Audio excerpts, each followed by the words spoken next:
Welcome to all of you today for this Presidential and Regents Awards winning ceremony.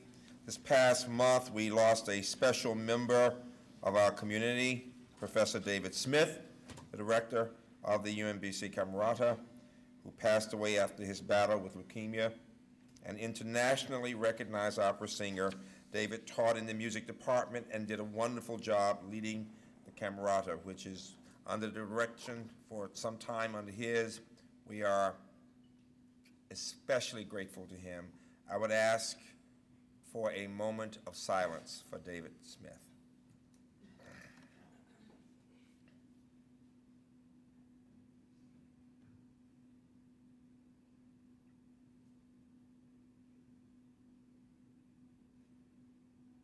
Thank you. Some of you may remember that the Camerata performed at Carnegie Hall for the annual Christmas and at the annual Christmas in Washington concert. Did a superb job, and we are very proud of them. I also want to thank Leo Wanacek. That's right. Thank you very much for that. Who is directing now, and he is a wonderful director. And first of all, give the Camerata a hand. We are so proud of them.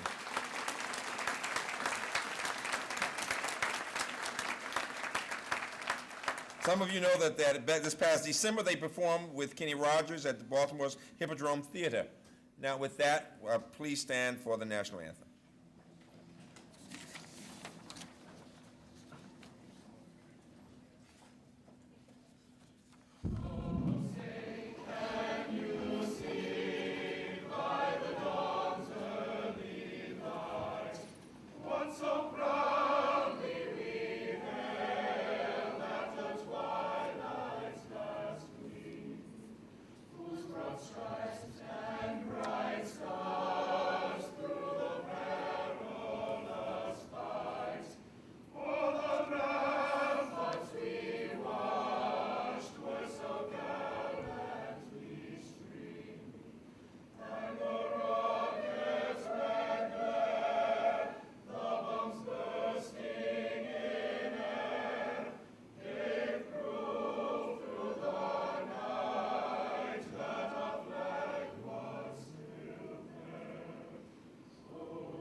Thank you very much. Please have a seat. Before we move further in the program, I want to acknowledge the families and friends of our award recipients. With all family members, all of us are friends of them, but any family members of award recipients, please stand, please. Any family members who are here.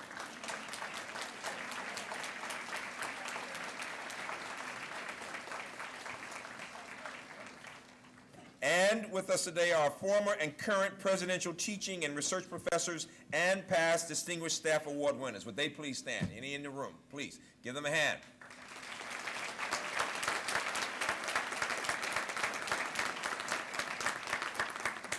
And now it's my pleasure to introduce our provost. I think it's fair to say he's over his honeymoon now, but give him a hand anyway, all right?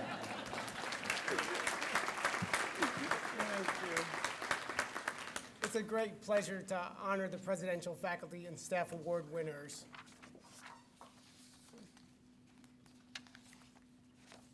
The 2009-2012 Presidential Teaching Professor, Dr. Ram Hasmani, Professor of Biochemistry and Chemistry, has distinguished himself as a gifted teacher and mentor. Dr. Hasmani has taught thousands of students in both undergraduate and graduate courses in organic chemistry. In his time at UMBC, he has graduated 12 PhDs, 6 MS students, trained more than 100 undergraduate research assistants, and supervised 19 postdoctoral fellows. Students gravitate towards Dr. Hasmani's teaching style of using humor, approachability, and clarity. He has amazed students by remembering their names after one meeting, even in classes of 200 students. He has transformed some students' negative expectations about organic chemistry into a love for learning. Dr. Hosmani mentors students and alumni in several UMBC programs, including Mark U. Star, the Meyerhoff Scholars, the McNair Scholars, and the Step Up Scholars. He was the UMBC Presidential Research Professor from 1998 to 2001 and was honored as the Maryland Chemist of the Year in 2002. He also received the Outstanding Educator of the Year in 2000 from the Maryland Association for Higher Education. Please join me in congratulating the 2009-2012 Presidential Teaching Professor, Dr. Ram Hosmani.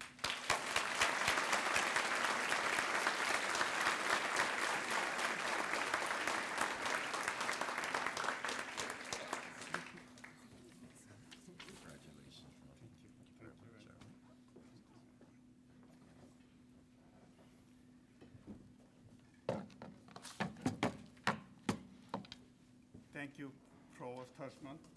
Thank you, Dr. Hobosky. You want to get closer to the mic so they can hear. Can you hear me now? Thank you for the selection committee, and thank you for the department chair, Dr. Lacoste, who nominated me, and all my faculty colleagues, my research group, and also my wife of 34 years, Mrs. Raji Hosmani, who is here, and my daughter Mala Hosmani, who is not here, who could not be here, for their unconditional support and never complaining about how little time I spent with them over the years. I also want to thank my two special guests. One is Dr. Venu Raman from Hopkins, who is the associate professor in the School of Medicine. I collaborated with him on cancer research. And the other is my nephew, Sunil Hosmani, who is doing his MD PhD at Hopkins in the biomedical engineering. Now, in the limited 3-minute time, out of which one I have already taken, I would like to especially talk to you how progressively I developed myself into a better teacher. If I look back and digress what kind of a teacher I was about 27 years ago when I started my career here, let me simply say that I am happy and thankful that I was not fired for my subnormal teaching skills.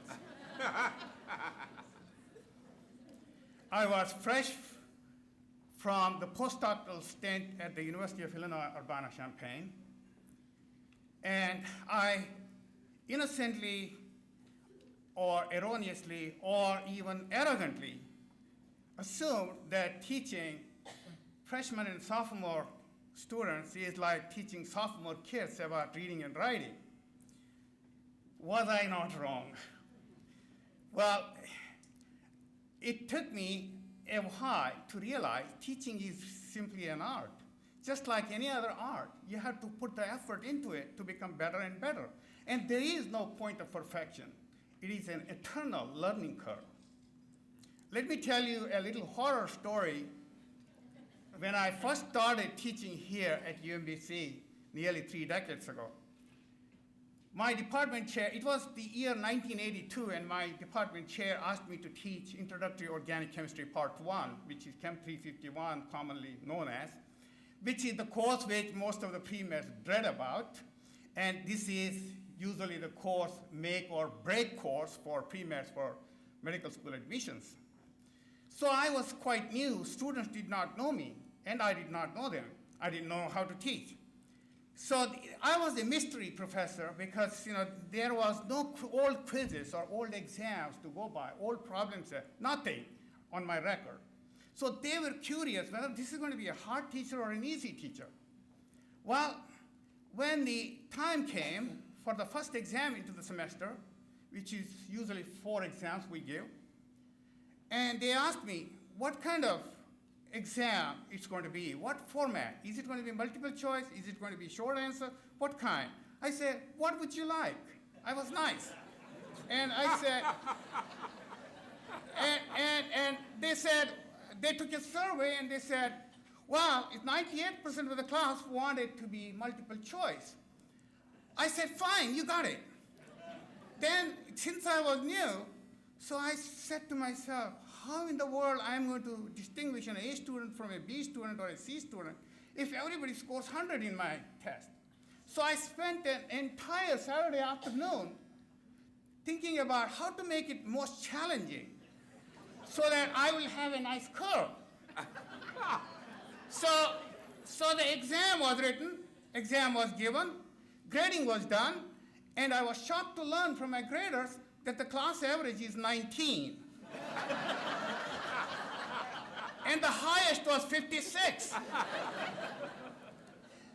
It caused, needless to say, it caused a havoc, and I was an instant notoriety around the campus. In the next class I go, half the seats were empty. I agonized, and I said to myself, what went wrong here? So I sat down, began to think, is it because I set the standards too high for the students to reach? Or is it because I did not prepare them enough to reach that standard? More and more I thought about it, I felt it's actually the latter. I did not really teach them to reach that standard. So I went to the next class and I announced, I'm going to nullify this whole exam. I'm going to give you another exam in 2 weeks, but on one condition, that I'm going to give you 2 problem sets, each containing 50 problems, and we are going to hold special sessions of 2 hours. And if necessary, more than one special session, I will be willing to do that also. They said, fine. So they and I both worked very hard, and in fact, we ended up with 2 sessions, and the exam was given again after the end of the 15-day period. And this time, the average shot up to 64, and the highest was 100, and 3 students scored 100. That was the beginning of my learning curve. Then I said to myself, wow, I don't have to compromise my standards, I just have to prepare them better. Especially now, with the advent of internet and Blackboard, all these things, that job has become very easy for me because I regularly put my problem sets, my practice quizzes, old exams, homework assignments, etc. And I also test them every 1 or 2 weeks online. They can take the exam from anywhere in the world just to be able to be prepared for the real exam when I give them. And they do reasonably well in that. I also made certain changes in the way I teach, and I actually spend a lot of time thinking about how to really teach. On my way to work from home, on the days of teaching, I constantly think about how should I present this material? Should I say it this way or that way? Would this confuse them or would this not confuse them? So I am still working harder and harder at it to get better and better. And as I said, there is no point of perfection in this business. So that is indeed the driving force to work harder at it. Thank you.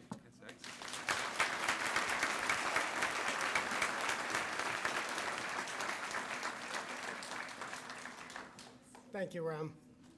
The recipient of the 2009-2012 Presidential Research Professor Award, Dr. Tom Cronin, Professor of Biological Sciences, is internationally recognized for his contributions to the field of visual ecology. A laboratory and field biologist, Dr. Cronin has mastered the technique of microspectrometry on small invertebrate eyes. His ability to understand the lifestyle of a broad spectrum of animals in their natural settings gives him a unique authority in the field. His work is heavily field-based, primarily on Australia's Great Barrier Reef, and he has twice undertaken week-long expeditions in the world's only submarine laboratory. Dr. Cronin's research has been funded by many federal agencies, including the National Science Foundation and the Air Force Office of Scientific Research.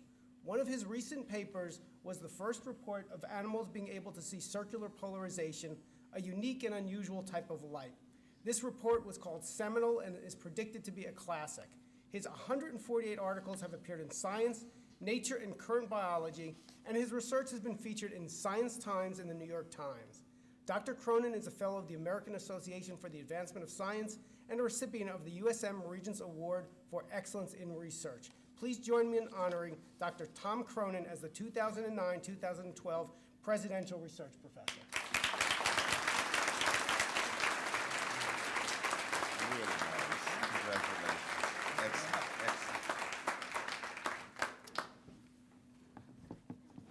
Well, it's certainly an honor to be here. I have to say, when I received the letter from Freeman, I was stunned, and then I noticed the date on which this would be held. And I really didn't think that Freeman was capable of such a joke, but I have a lot of grad students who are very good with Photoshop. That's funny. But I talked to Doug Pear, who's his assistant, and Doug was a very serious guy, as I'm sure you all know, and he assured me this was real, so I'm still stunned.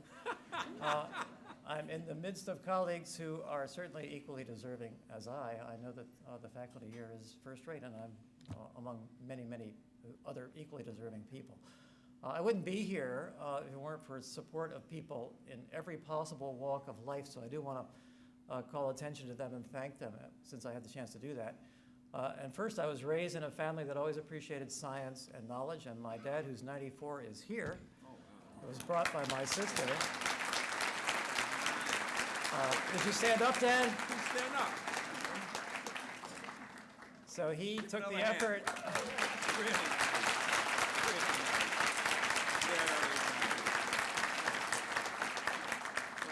I'm in a university that honors knowledge, learning, and scholarship, and I've been supported in that way every step of the way by the people here on stage, but also by my colleagues in the department. I really couldn't ask for a more collegial and supportive group of people than the biology faculty. The staff of the Biological Sciences Department are always there to work a little extra hard and get your grants in on time and make sure your work is done right. I've had a cadre, I guess you could say that, a group of first-rate graduate students who've worked hard to make the research that was mentioned earlier possible. It would never have happened without them. They did all the real hard work. I have had undergrads in my classes who have taught me, and I've had undergrads in my lab who I've taught, and that's been a great experience as well. All those things have been necessary to a successful career. And I've had the support of my family, who are also here. My son Ian, representing my two kids, who had to work out for themselves why I did such strange things to animals and their eyes over the years. And like Ram, I have a wife of 34 years who's here, Rosalind, who's had to put up with my absences and my strange plans and bringing weird people into the house for meetings and things. And has had to serve as base camp many times when I've been stranded somewhere or lost my equipment and had to do all the telephoning to fix it and find it and repair it. So I couldn't have made it without her support every step of the way. So thanks to everyone. It's really a pleasure to be here, and it's an honor.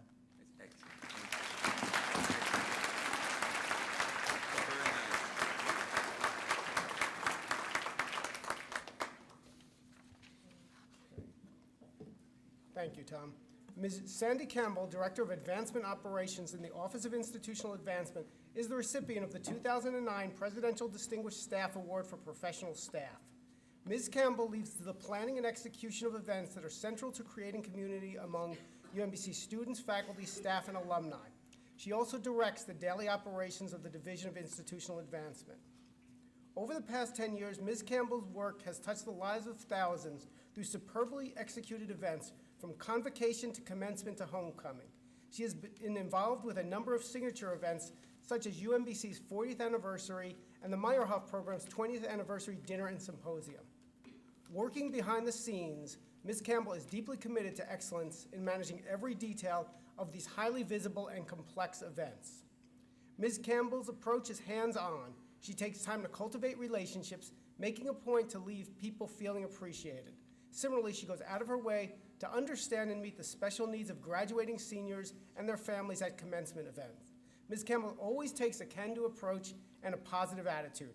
Please join me in congratulating the recipient of the 2009 Presidential Distinguished Staff Award for Professional Staff, Ms. Sandy Campbell.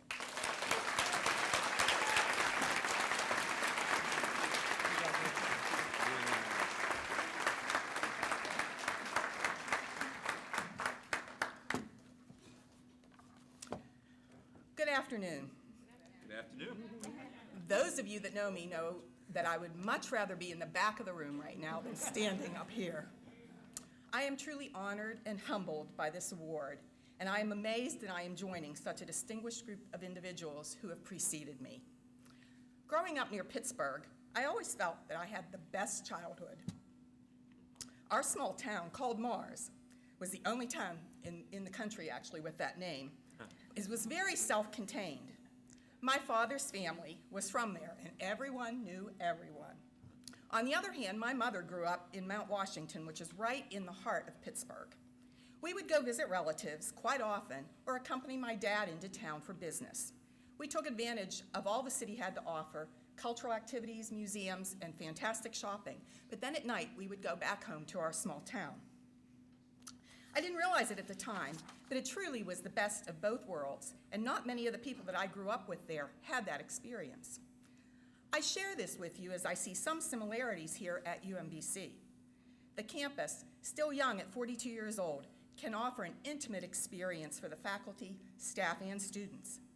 It's not uncommon for faculty to know the names of the students and see them outside of class and greet them and engage them in conversation, such as what you heard just previous to me speaking. And for the staff, you get to know everyone around campus, which really helps when you need to resolve an issue. I have found that people want to be helpful and often go out of their way to be supportive, not unlike a small town. Yet, the campus offers a multitude of opportunities beyond our boundaries, learning from individuals all over the world, conducting research as an undergraduate, working with accomplished faculty, and embracing numerous leadership opportunities. Again, for me, just like where I grew up, this has been the best of both worlds. I remember back to the 40th anniversary celebration that we had just a little over 2 years ago. At the time, I recall hearing that the first 50 years of a university really constitutes the founding of the university. This means that all of us here are creating that foundation, the culture, the direction for UMBC. We can make a difference. We are making a difference. This is one of the reasons I truly love my job.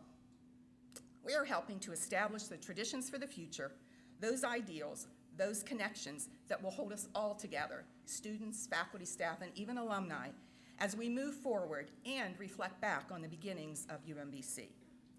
I am deeply honored to work with extraordinary colleagues in OIA and across the campus. Many, many of you step forward to help with the numerous events that we hold. I could not do my job without you, and it's a privilege to work with each and every one of you. And I thank Sheldon Kaplis, Greg Simmons, and in particular Lisa Auction for all their support and guidance over the past 10 years. In addition, I must mention Freeman and his inspirational and humanistic leadership. I want to thank my parents and my siblings who have supported me throughout all my life decisions, as well as my many friends, some who still live in Mars. And most important, my gratitude to my two fabulous daughters, who for the most part have grown up here while I've been working. They continue to amaze me with their intelligence, humanity, grace, and beauty, and I'm so very proud of them. I love them more than words can express. Thank you all again for this honor and for sharing this day with me. Mess me up. Oh, nothing like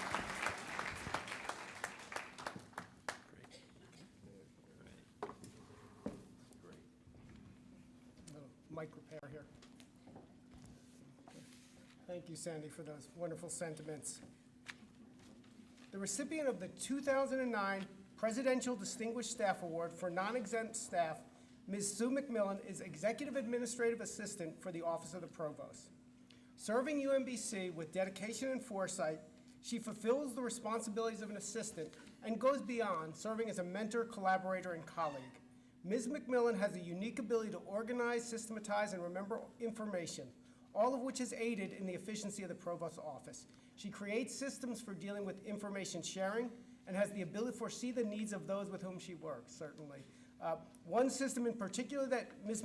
McMillan initiated, developed, and now maintains is an authoritative centralized tracking of faculty appointments, faculty reviews, and tenure status.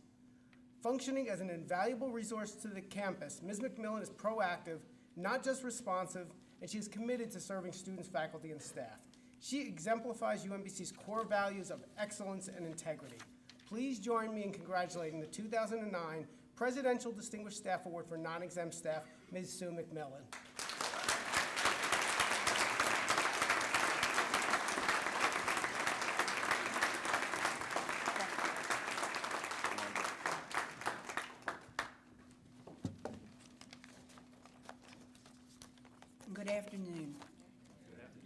is indeed an honor to be selected for this award, but the course of the career on which the award is based has not been a solitary one.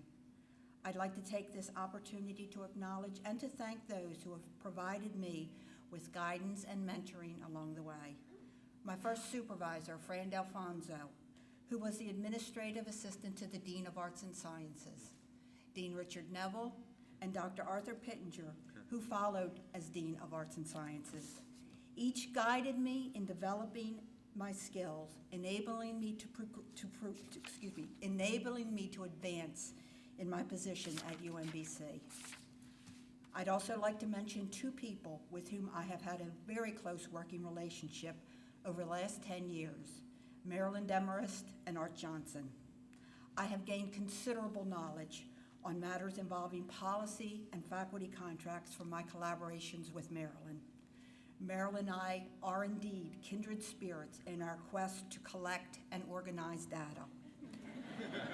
Art Johnson and I have shared a special working relationship, a relationship that over the years has evolved into that of colleagues. Art encouraged me to expand the scope of my job, which in turn provided me with a continued sense of fulfillment. Most recently, I have had the privilege of providing administrative support to Elliot Hirschman as he begins his tenure at UMBC as provost. Elliot has extended to me that same collegiality that I share with Art and with Marilyn. My coworkers have made UMBC a very special place to work. They are both coworkers and friends, and because of them, my job has been made easier. I came to UMBC 27 years ago. From the very beginning, I was comfortable here. I knew that this was the environment that I wanted to work in. I am and always have been detail-oriented, and the positions I've held have allowed me to expand and refine these skills. I have had the freedom to look forward. I have had the freedom to look beyond the job description and to tailor the job to an ever-changing environment. I paid attention to what information was requested, and I developed lists. I began to anticipate the type of information that was needed and collected that information in advance. Technology has enabled me to keep all of this material current and easily accessible. Last, but certainly not least, I thank my husband, Bruce, for being my sounding board and for encouraging me to move forward in my career. Thank you, Dr. Rabowski, the Awards Selection Committee, and all of my friends and colleagues across campus for your support. Mess me in too.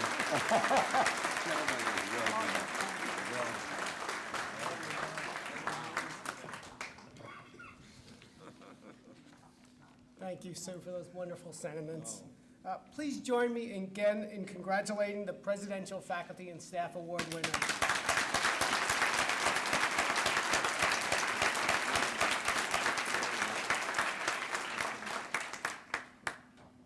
Now it's my pleasure to introduce Mary Hess, Program Management Specialist in the Department of Visual Arts and co-chair of the President's Commission for Women. She will present the President's Commission for Women Achievement Award. Hi, thank you. On behalf of the President's Commission for Women, it is my honor to present the President's Commission Achievement Award to Dr. Cheryl Miller for her passionate and tireless commitment to her students, the university, and issues related to the diversity and leadership for women. Dr. Miller has been with UMBC for about 20 years and is currently serves as Associate Dean of the College of Arts, Humanities, and Social Sciences. Congratulations, Dr. Miller.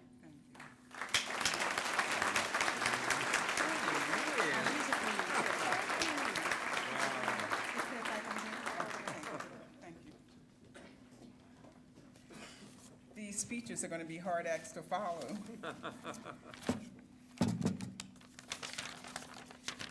I'm going to stick to my script because it'll be much easier. First, I'd like to acknowledge two of my three daughters who are able to be here today. I don't often get the chance to publicly say how very proud I am of them. I want them to stand so everyone can see you.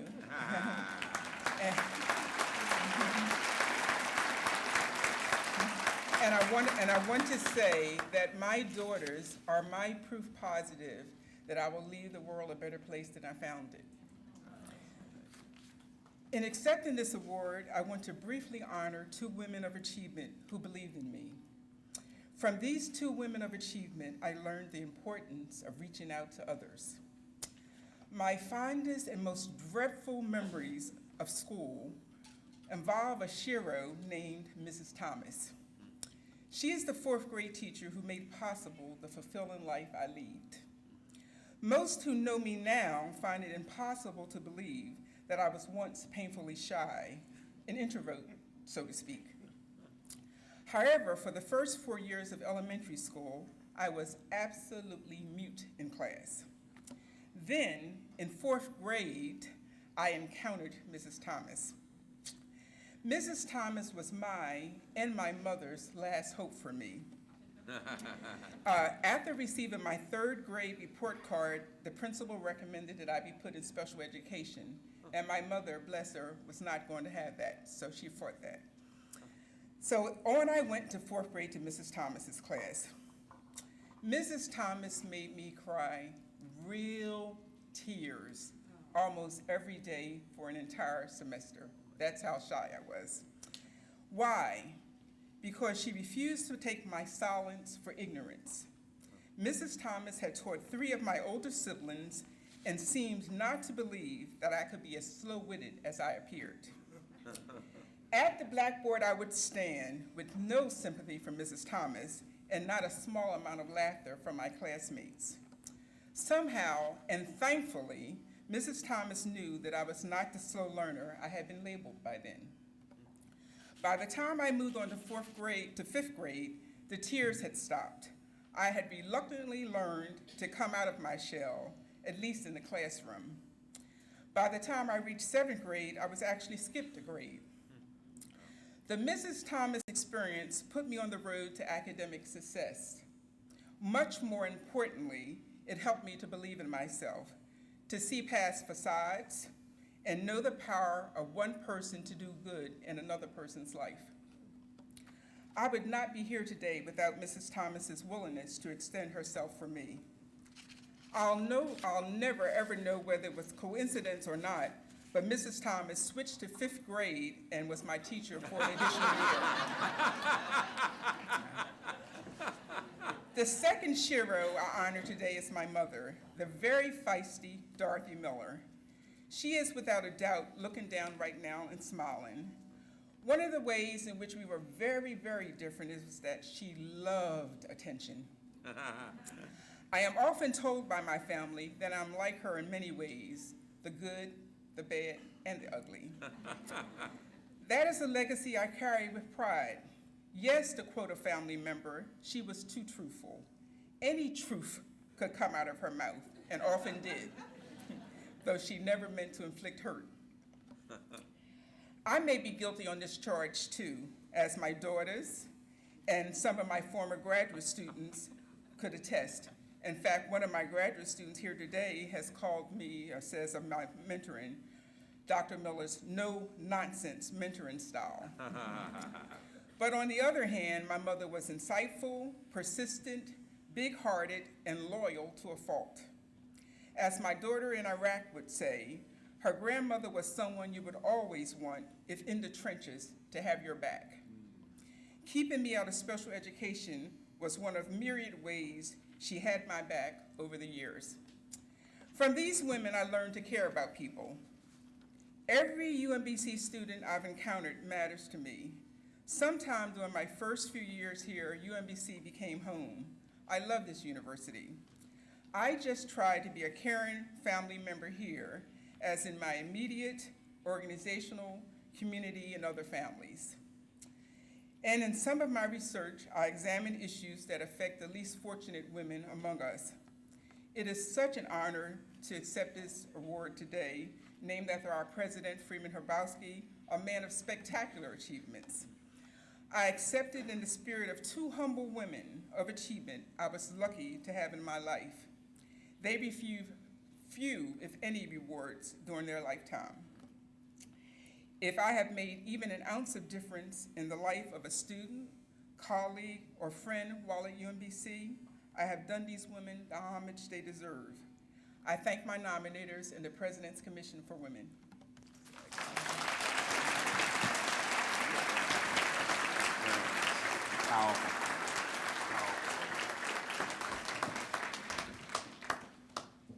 Thank you, Cheryl, for those stirring words. Each year, the University System of Maryland Board of Regents honors a select group of faculty and staff for their outstanding achievements. I'm pleased to announce that this year, the Board of Regents has recognized 2 UMBC faculty members for their distinguished performance. I'm going to introduce them both at once and then ask each of them to come up to the podium for their remarks. Dr. Taryn Bales, Professor of the Practice in Chemical Engineering, is the recipient of the 2009-2010 USM Board of Regents Faculty Award for Mentoring. In addition to being Professor of the Practice in Chemical Engineering, Dr. Bales is the Undergraduate Program Director for Chemical Engineering and Affiliate Professor for Project Lead the Way. An extraordinary counselor and teacher on whom the academic community depends, Dr. Bales is a role model to her students and colleagues, and her presence inspires outstanding mentoring and teaching among other faculty. Dr. Bales' scholarship focuses in the area of engineering education. Each of her projects has had a mentoring component in which she was deeply involved. She formally mentors students in the Meyerhoff Scholars Programs, Center for Women in Information Technology, and Project Lead the Way, among other projects. Because of her work with local schools, more students are encouraged by their high school teachers to pursue engineering at UMBC. Our second recipient, Dr. Jason Lavilio, Director of Media and Communication Studies, is the recipient of the 2009-2010 USM Board of Regents Faculty Award for Teaching. In addition to being Director of Media and Communication Studies, Dr. Lavilio is Associate Professor of American Studies. An exemplary scholar of the liberal arts, Dr. Lavilio is committed to educating students on a variety of subjects. He has helped students grapple with some of our nation's most difficult subjects: media and politics, post-9/11 America, and the role of war in American cultural memory. Students thrive in his classroom because he encourages active learning and focuses individual attention on each of his students. Dr. Lavilio spearheaded implementation of the new Media and Communication Studies program. The success of the program, with more than 150 students in its second year, can be credited to Dr. Lavilio's leadership and administrative talents. He has taught in the first-year seminar, and his seminar program is an important mentor for doctoral students in the Language, Literacy, and Culture program. Please join me in recognizing Dr. Taryn Bales, the 2009-2010 USM Board of Regents Faculty Award recipient for mentoring, and Dr. Jason Lavilio, the 2009-2010 USM Board of Regents Faculty Award recipient for teaching.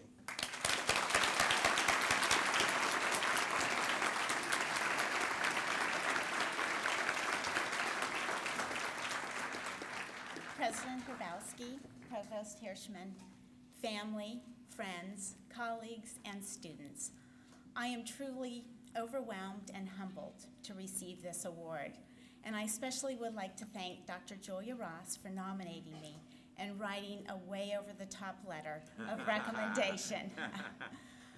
To me, it's been a privilege to be here at UMBC. I started 10 years ago as a visiting lecturer to teach one graduate class in transport phenomena.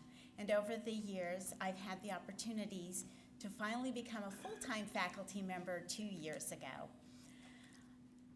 Although my appointment has primarily been for teaching, I've also had the opportunity to pursue NSF grants in engineering education. And I have to say that mentoring has been a cornerstone for each of those grants. My research has shown that mentoring is crucial in student success as well as the successful implementation of curriculum.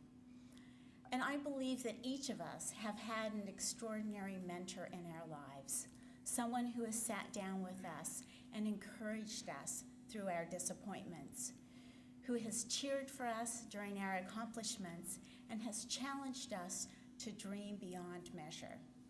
I myself have been blessed by the support of my wonderful family, my incredible husband Gary, and my 2 wonderful children, Alexandra and Nathan. To me, it's been an honor and a privilege to teach here at UMBC, to work with the incredible students in the chemical engineering department, my colleagues and teachers. And in all honesty, for me, it has been an honor for each of you that have taken the time to share with me your dreams, your disappointments, and your joys.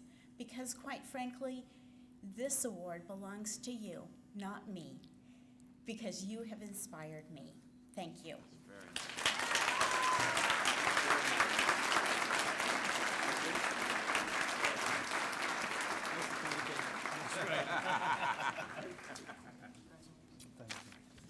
Thank you. Hi.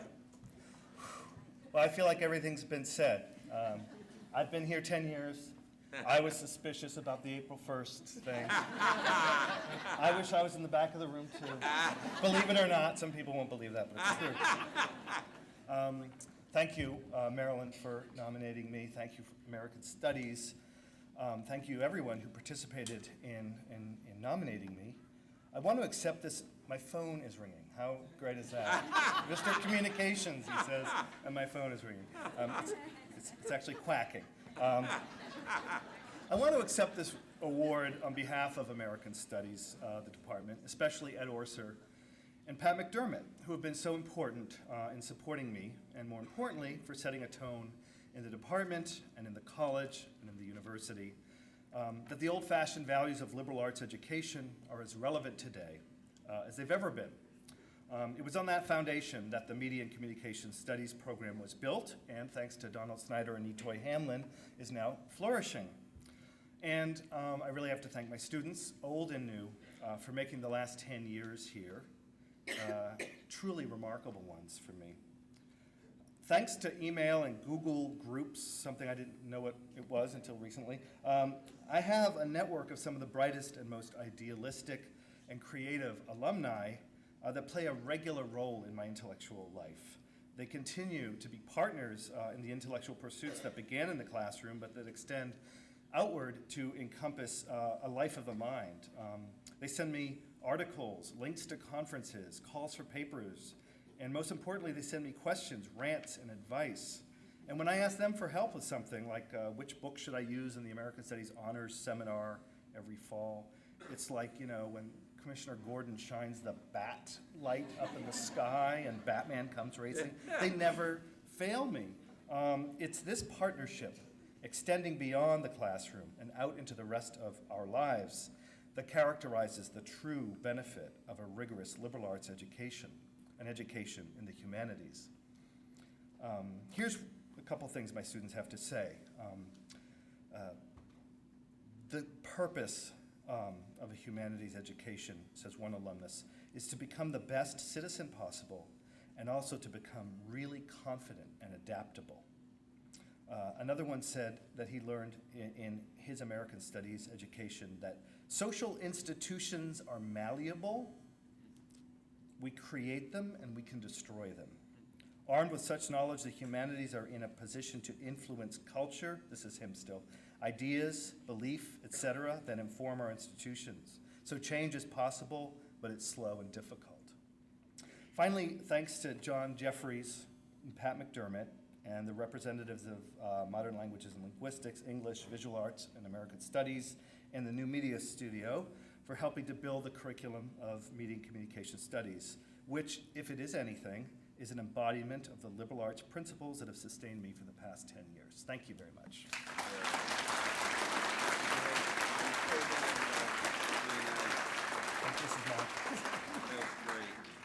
Great. Thank you. Please join me again in recognizing Dr. Bales and Dr. Lavilio.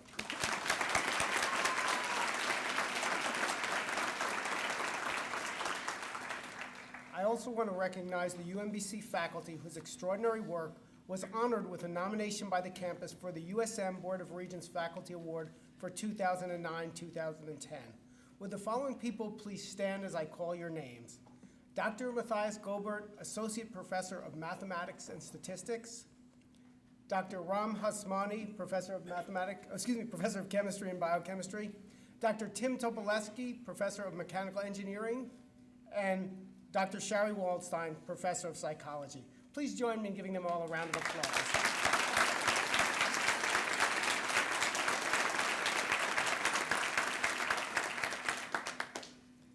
Before I introduce the USM Board of Regents staff winners, I want to recognize the UMB staff members whose extraordinary work has been honored with a nomination by the campus for the USM Board of Regents Staff Award for 2009-2010.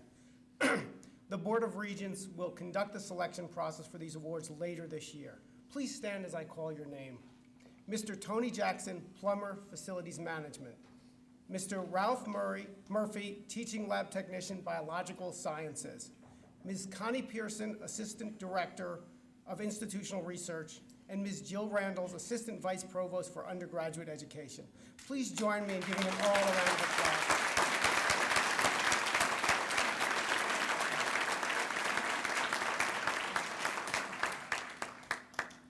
Now I'm pleased to introduce our 5 recipients of 2008-2009 USM Board of Regents Awards.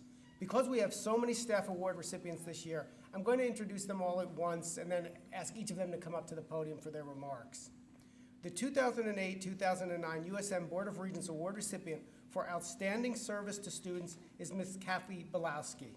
Ms. Belowski received her BA in American Studies from UMBC and is Director of Undergraduate Student Services for the College of Engineering and Information Technology. She has served as a model staff member, providing outstanding service to students in her roles as a coach, advisor, and mentor. Her outstanding interpersonal skills allow her to challenge and support students. A key to her success as an advisor is that she educates students while supporting them. A strong advocate for students, her career at UMBC has been one of skillful and compassionate service to students. The 2008-2009 USM Board of Regents Award recipient for extraordinary public service to UMBC or the greater community exempt staff is Ms. Ernie Baker. Ms. Baker is Executive Director of the Meyerhoff Scholars Program and Assistant to the Vice President for Institutional Advancement.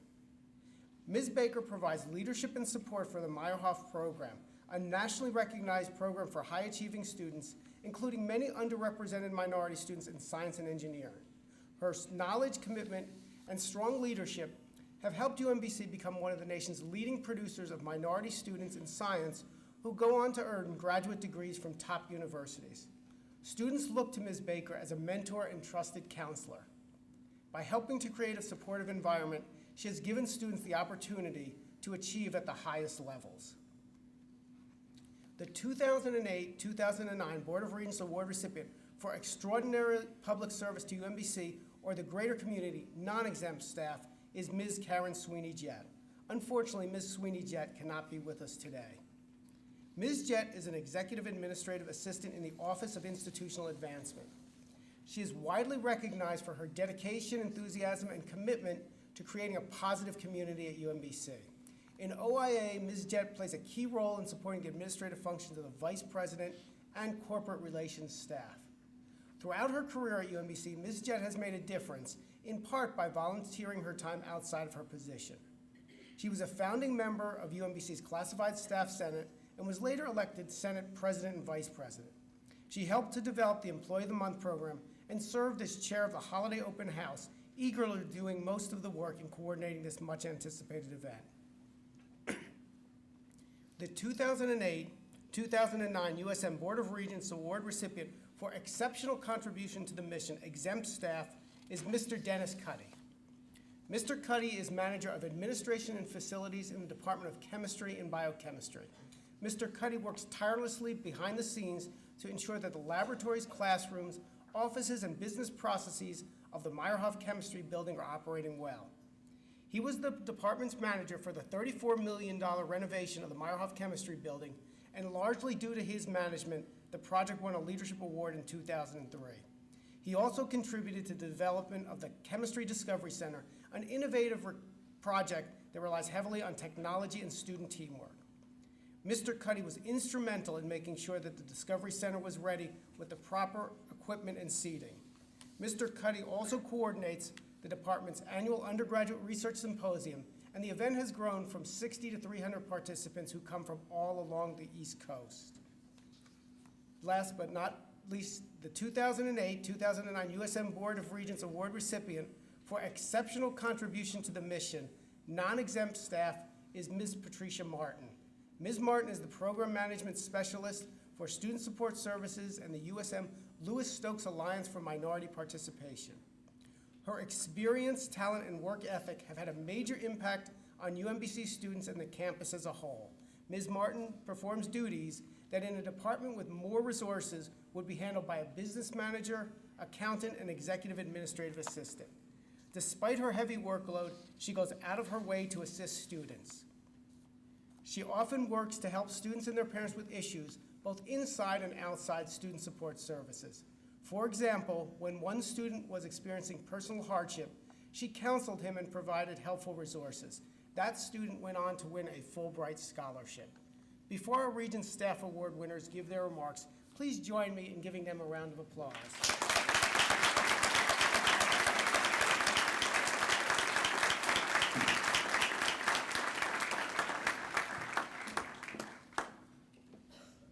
I saw people making faces at people doing like this, and they were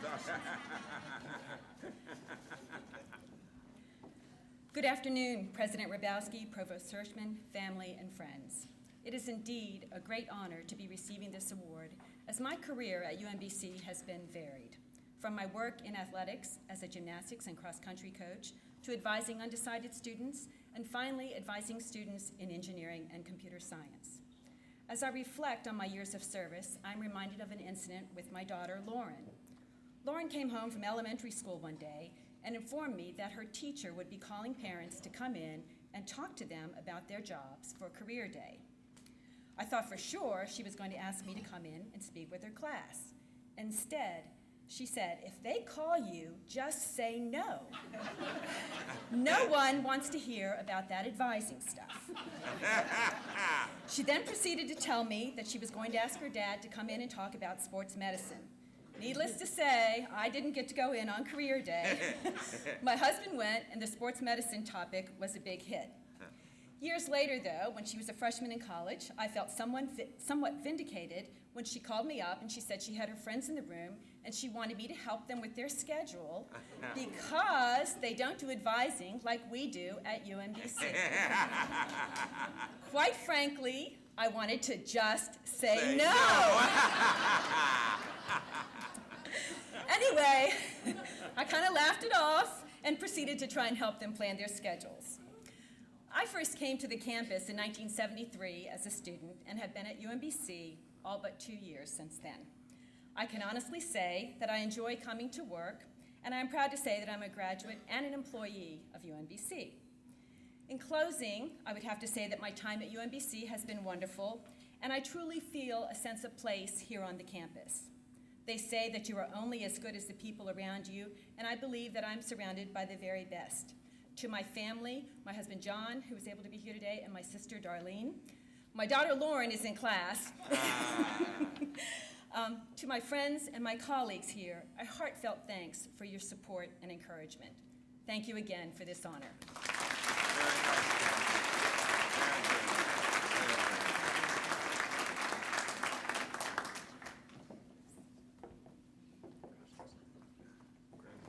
Thank you. Good afternoon. Good afternoon. My tenure began here at UMBC 25 years ago. Around the age of 3 or 4, I remember getting into trouble with my mother because I continued to sneak food from our home to give to those of need in my Florida community. Understandably, in later years, I would come to know and understand the gift and the drive behind my passion to make a difference. Marian Wright Elderman, who has committed her life to the education of children, once said, and I quote, "We must not, in trying to think about how we can make a big difference, ignore the small daily differences we can make which, over time, adds up to big differences that we often cannot foresee," end of quote. I could not foresee my daily differences professionally. All I knew was what I felt at the end of the day. Had I made a difference? Had I done a good job? Had I come close to Ralph Emerson's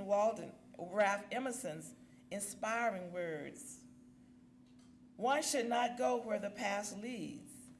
Go instead where there is no path and leave a trail.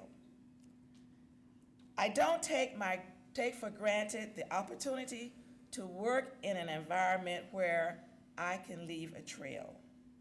I must take a moment to show my appreciation. I thank God for His grace. I thank my parents, especially my mother, my husband for 41 wonderful years, Louis Baker, is here. I thank you for your support and sacrifices. My two daughters, Erica Roberts and Leslie Kimmons. Erica Roberts is here today. And I must say, my daughter said to me once, "Mom, when the Meyerhoff students get in trouble at UMBC, you come home and punish us."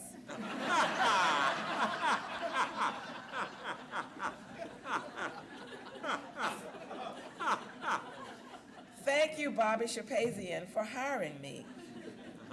Thank you to my first UMBC friends, Dave Hollander and Bill Tudor. Dave Hollander, we can't do it now because we have better restrictions and structure in place, but for weeks I didn't have furniture, and one day Dave Hollander appeared with furniture for my office. Bill Tudor, I thank you because you allowed me to bring children from Baltimore City to your lab. I could never thank Dr. Rybowski enough for his trust and his outstanding example of excellence in the workplace and his example of how to treat and work with people. To the faculty and staff who have supported me and touched my life in amazing ways, I thank you. Thank you to my OIA colleagues for helping me feel welcome and for helping me find my way on a new professional journey. And to my much-loved Meyerhoff colleagues, both past, Keisha Turney is here, and present. You have been my second family. Keith, Mike, Mitsu, Taifa, Sharon, Alicia, Diane Lee, and Lamont. Lamont, I thank you for nominating me for this award. You and I have had many wonderful experiences together. We have had lots of creative moments. Most of them worked. We laughed until it hurt, had many moments. Can you believe what that kid just did? Most of all, together, the Meyerhoff staff, we have given our best and our love to more than 600 students. My professional life here has been filled with hard work and some of the most rewarding and cherished experiences one could ever have. I wasn't quite sure what life was going to be like here at UMBC during the first couple of months. For you see, I was robbed, had strep, shocked while using the phone during a thunderstorm, confused by the front page of the Retriever that said, Ernie Baker, head basketball coach. And I became even more confused when cheering for my arrival abruptly ceased because the Baltimore Colts moved somewhere in the middle of the night. This was not how I wanted to leave a trail, not through a series of mishaps. So I kept moving ahead so that I would not always be in the same place. At the end of the day, I want to look back and appreciate the small daily differences that have opened trails for me and others to follow, thusly making a difference. Thank you. It's really. You.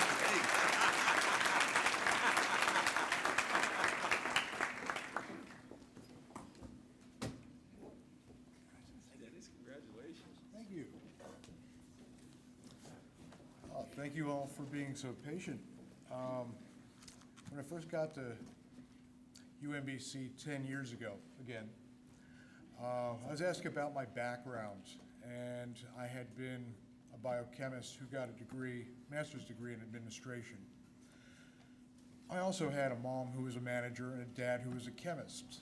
So whether it be nature or nurture, I thought I had everything covered.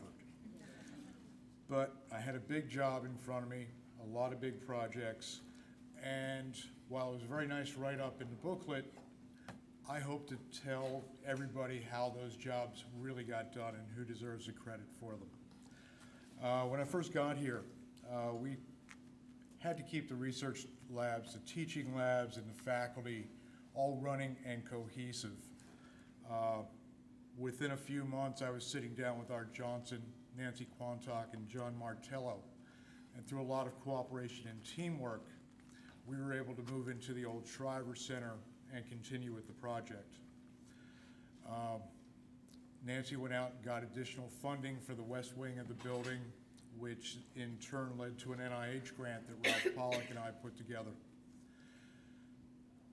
Going to Mark Bem, we needed to have matching funds for it. Mark enthusiastically backed us with this.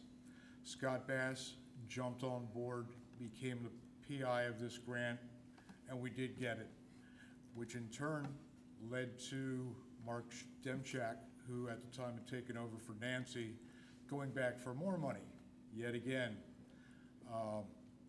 with a supplemental grant for the South Wing. This whole project took about 4 years, and all during that time, I had a cooperative and a gracious faculty and staff that went through a lot of unusual conditions.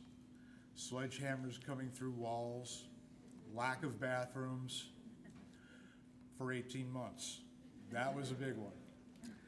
So anyway, I want to thank everyone there.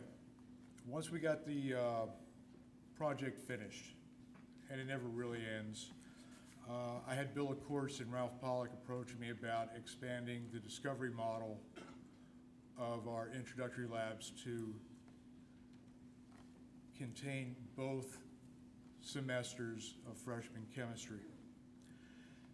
We had enthusiastic support from Diane Lee, Michelle Wolf, and Tony Morera had allowed us space in the old game room.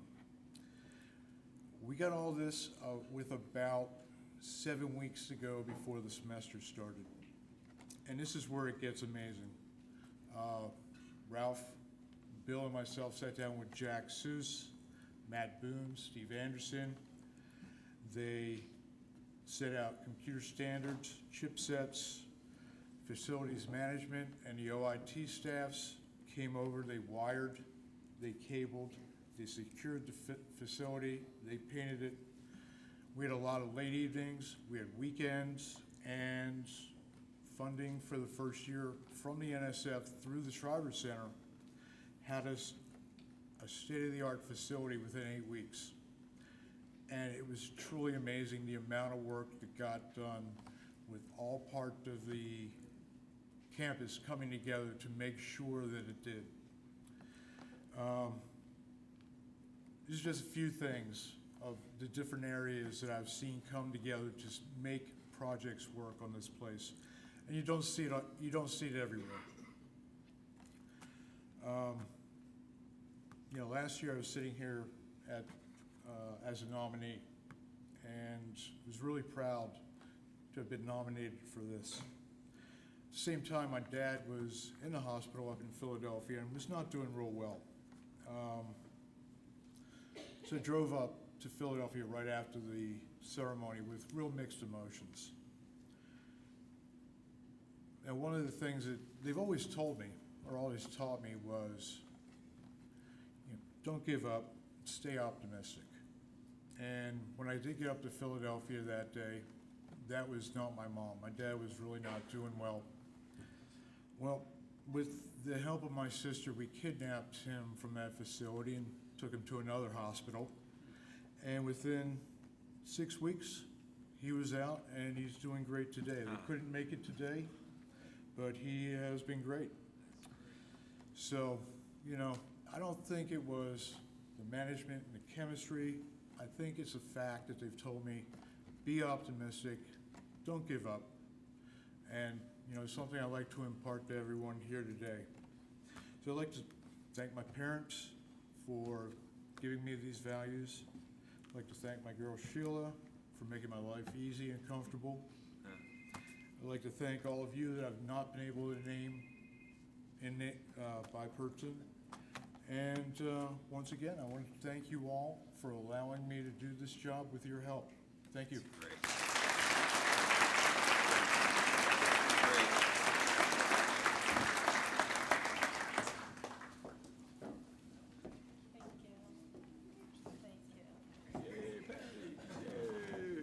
Hello. I think I'm last but not least, and I'll be brief. I am truly humbled, and I give my sincere appreciation to the Board of Regents and the Selection Committee for this award. I have truly enjoyed working here at UMBC for the past 25 years of my career in student support services. I would like to thank my director, Ms. Cynthia Hill, for nominating me and guiding me through my career in student support services. I would also like to thank all of my colleagues for writing the letters of support on my behalf and being here today as my friends. I receive the utmost fulfillment in my position of assisting our students to the best of my ability. The students truly appreciate our services that we offer in student support services, and I believe it is my duty to assist them with their academic success. My parents could not be here today because my mom is not well and my dad is her caretaker, but I would like to thank them for instilling values within me to always do my best and respect everyone that I meet. I'm again honored for receiving this award from the Board of Regents. Thank you.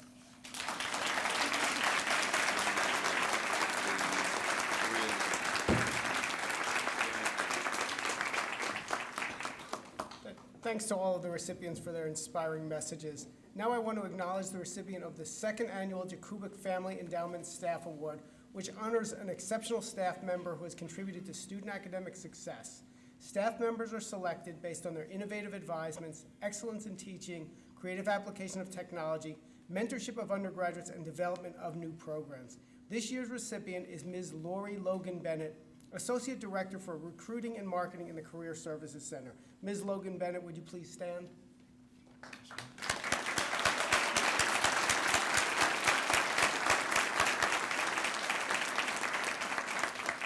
It's now my pleasure to turn the program over to Dr. Hrabowski for his concluding remarks. Very good. Why don't we stand and give all of them a round of applause?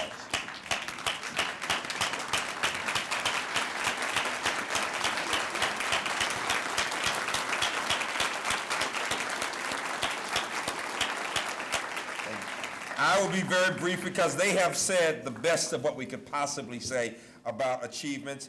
Every day I hear about new awards given by people around the country to our faculty and students. I wanted to mention just several.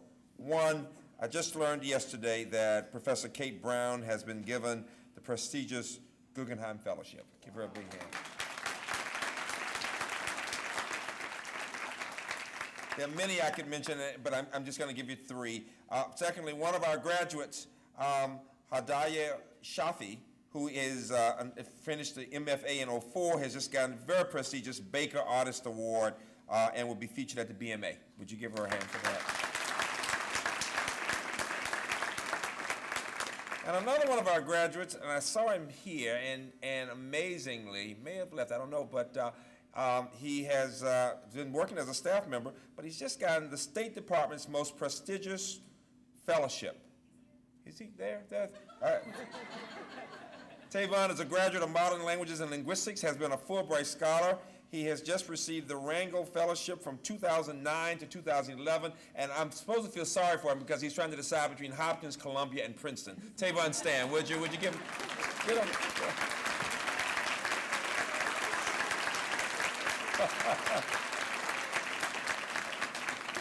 Great stories about just examples. There's so many other examples I could use to talk about faculty and staff in the awards. It is amazing that this system is giving us, I think we're getting 5 of the staff awards and getting the faculty awards, and then our presidential faculty and staff. It speaks to who we are, to our values, to the fact that we focus on research, on teaching, on service, on helping our students, on helping each other. This is a very special time.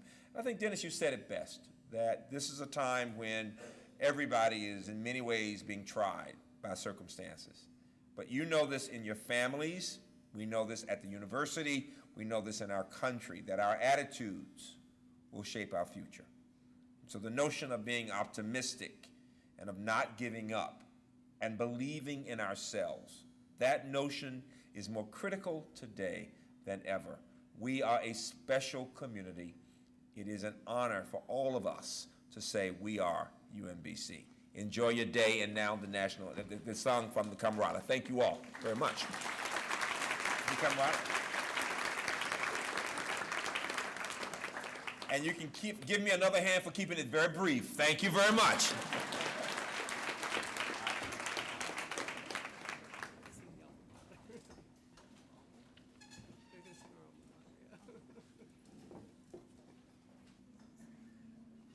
Oh, it's the alma mater. Oh, yes. Please. Please.